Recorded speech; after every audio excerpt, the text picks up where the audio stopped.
सगळे घेऊन घुसू। पण आता सांगा की हे तुम्ही आता म्हणला की तुमचं आंदोलन दडपण्याचा प्रयत्न सुरू आहे, काय म्हणणं आहे तुमचं? रावण राजच आहे ना, रमीतून तुम्ही पैसे कमावले राव, 9,000 कोटी रुपये तुम्ही घेतले आणि त्या रमीवाल्यानं 1,00,000 कोटी कमावले। याच महाराष्ट्रातल्या खिशातले पैसे गेले ना, ते गरीबाचे गेले, श्रीमंताचे नाही गेले। म्हणजे आमचे राजे होते ते वतनदारी बंद केली आणि तुम्ही वतनदारीपेक्षा रमी सुरू केली। देवेंद्रचं हे राज्य रावण राज म्हणावं असंच आहे, गेलं रामराज्य म्हणाल, गेलं रामराज्य म्हणायचं का? आम्ही कर्ज माफी म्हणून पुरा शेतकरी रोज 10 ते 15 शेतकऱ्याची आत्महत्या आहे। पुऱ्या मराठवाड्यामध्ये 6 महिन्यात 550 शेतकऱ्यांनी आत्महत्या केल्या। हे काय रामराज्याला अपेक्षित आहे का? मग आता मंत्रालयात घुसूनच जबाब विचारणार? बिलकुल। तुम्ही रावण राज म्हणता, नेमकं रावण कोण? आता रावण राज्यामध्ये सगळेच रावण राज्य करते, आता कोण त्याच्यातलं काय? बरं बच्चू भाऊ, तुम्ही उपोषण केलात, उपोषणानंतर सरकारनं दखल घ्यायची तितकी घेतलीच नाही आणि तुम्हाला आश्वासन दिलं, पण ते आश्वासन सुद्धा हवेत फिरलं आहे। माझं काय मत आहे, आमची लढाई लढणं आमचं काम आहे, आम्ही आमचं कर्तव्य पूर्ण करणार आणि सरकारनं सरकारचं कर्तव्य पूर्ण करू। आम्ही या सगळ्या शेतकऱ्याला जो जाती धर्मात विभागलेला आहे त्याला एक करण्याचं प्रामाणिकपणे काम करू आणि हा ज्या दिवशी एक होईल त्या दिवशी सरकार आम्हाला घुमवणं बंद करेल। तो चालू राहील। रस्त्यावरची लढाई अजून तीव्र होईल। त्याग आंदोलन झालं, रायगडचं उपोषण झालं, रक्तदान झालं, टेंबे आंदोलन झालं, वाडा आंदोलन झालं आणि आता हे चक्का जाम आहे। थकलो हो, पण आता आम्ही आंदोलन करून करून थकाची वेळ आली, पण सरकार मानायला तयार नसेल तर आता रामबाण उपाय काढावा लागेल रावण राजसाठी। रस्त्यावरची लढाई अजून तीव्र नहीं, त्याशिवाय पर्याय नहीं। जहाँ से सरकार चलती है वहाँ से सरकार किसान अपना आंदोलन जारी करेगा। बिल्कुल रावणाचा दहन करायचं आहे, हे प्रवृत्तीचा दहन करावं लागेल। बच्चू भाऊ आपल्यासोबत बच्चू भाऊ आहेत, त्यांच्याकडून जाणून घेऊ त्यांनी सध्या नक्कीच आपण जर बघितलं तर बच्चू कडू आपल्या सोबत होते आणि त्यांनी स्पष्ट शब्दात सांगितलेलं आहे की आता जर या कर्जमाफीविषयी निर्णय घेण्यात नाही आले तर मग आपण पुन्हा एकदा आता मंत्रालयात घुसून शेळ्या मेंढ्या घेऊन मंत्रालयात जाऊ।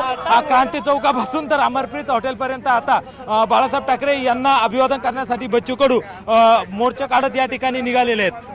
काय बोलतात आपण बघूया। अभिवादन करत असताना तुमच्या सोबत राष्ट्रवादी काँग्रेसचे आहेत, त्याच्याबरोबर मनसेचे नेते सुद्धा सहभागी झालेले आहेत। सगळे काय तुम्हाला पाठिंबा दिलाय का? सगळ्या पक्षांची सगळ्या पक्षांना पाठिंबा दिलेला आहे। काही ठिकाणी कुठे उभाटाच्या खासदार आमदारांनी दिले, कुठे काँग्रेसच्या आमदारांनी दिलेला आहे आणि जरी त्यांनी पाठिंबा दिलेला आहे, खरं तर ही ह्या आंदोलनातली मोठी जीत आहे आणि मला पूर्ण आत्मविश्वास आहे का या आंदोलनातून आम्ही कर्जमाफी घेतल्याशिवाय राहणार नाही। सरकारला कर्जमाफी करावं लागेल। घोषणाचा इशारा दिलेला आहे तुम्ही, तो कधीपर्यंत असणार आहे आणि कशा पद्धतीने ते आता आम्ही सांगणार नाही, आम्ही पूर्ण तयारीनं घुसू। सांगितलं तर मग घुसू देणार नाही ना। त्याची तयारी पूर्ण झाली आहे का? ते तयारी झाली आहे, म्हणजे आम्ही बोलतो तर तयारी होऊनच बोलतो ना। तरी पण कधीपर्यंत आणि कसं असू शकतं? मला असं वाटतं गांधीगिरी बंद केली आहे, भगतसिंगगिरी सांगता येत नसतं। तुम्हाला सांगितलं तर तुम्ही सरकारला सांगणार आणि म्हणून आम्ही ते सांगणार नाही। व्यवस्थित आम्ही मंत्रालय तुम्हाला मेंढपाळानं भरलेलं दिसेल। दुसरा एक प्रश्न असा आहे की तुम्ही कधी कधी देवेंद्र फडणवीसांच्या या सरकारमध्ये सहकारी होतात, मंत्री होतात, आतापर्यंत सुद्धा तुम्ही सरकारसोबत राहिलेला होतात, मात्र आता मात्र या सरकारच्या विरोधात कठोर पद्धतीने उठून सरकारच्या विरोधात नाही, शेतकऱ्याच्या बाजूने आहे,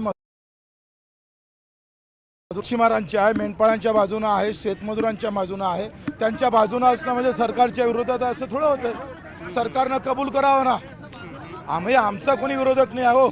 जो शेतकरी मजुरांच्या विरोधात आहे त्याचा आम्ही विरोधक आहे। बरं बच्चू कडू साहेब, तुम्ही पण या सरकारमध्ये जेव्हा हे जे सरकार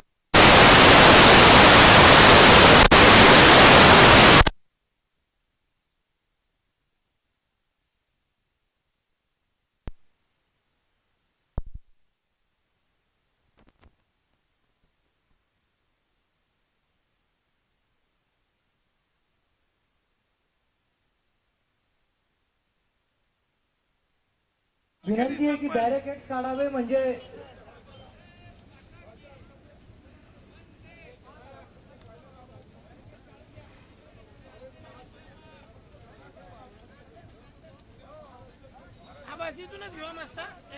एक क्रॉस करो बोलना भाई।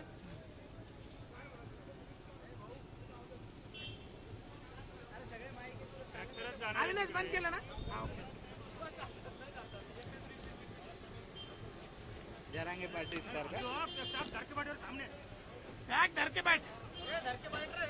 धर के बैठ